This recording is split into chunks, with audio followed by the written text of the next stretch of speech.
ব্যবসায়িক দ্বন্দ্বে খুন হন সোহাগ। পুরান ঢাকার মিটফোর হাসপাতালের সামনে ব্যবসায়ী লালচাঁদ ওরফে সোহাগকে হত্যাকাণ্ডের ঘটনায় নতুন তথ্য দিয়েছে পুলিশ। আইনশৃঙ্খলা রক্ষাকারী বাহিনীটি জানিয়েছে, চাঁদাবাজি নয়, একটি দোকানে কারা ব্যবসা করবে তা নিয়ে দ্বন্দ্ব চলছিল। হত্যাকাণ্ডের শিকার সোহাগ এবং হত্যাকাণ্ড যারা ঘটিয়েছে তাদের একসাথে ব্যবসাও ছিল।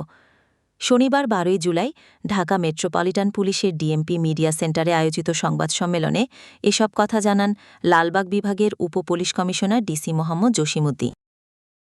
গ্রেফতার হওয়া লোকদের প্রাথমিক জিজ্ঞাসাবাদের ভিত্তিতে পুলিশ জানতে পেরেছে যে ভাঙারি ব্যবসা এবং দোকানে কারা ব্যবসা করবে সেটা নিয়েই দ্বন্দ্ব চলছিল। হত্যাকাণ্ডের শিকার সোহাগ এবং যারা হত্যাকাণ্ডটি ঘটিয়েছে তারা একে অপরের পরিচিত। তারা কিছুদিন একসাথে ব্যবসা করেছে এবং যখন ব্যবসার লেনদেন নিয়ে ঝামেলা হয়েছে তখনই তাদের মধ্যে বিবাদ শুরু হয়। এর ফলেই হত্যাকাণ্ডটি ঘটে। ঘটনার বিবরণ দিয়ে লালবাগ বিভাগের ডিসি মোহাম্মদ জসিম বলেন, বুধবার বিকেল ৬টার দিকে রাজধানীর স্যার সলিমুল্লাহ মেডিকেল কলেজ হাসপাতালে ৩ নম্বর গেটের সামনে একদল লোক লাল ওরফে সোহাগ নামের এক ব্যক্তিকে এলোপাথারি আঘাত এবং কুপিয়ে নিচ্ছুষভাবে হত্যা করে। খবর পেয়ে কোতোয়ালি থানা পুলিশ দ্রুত ঘটনাস্থলে গিয়ে পরিস্থিতি নিয়ন্ত্রণে আনে।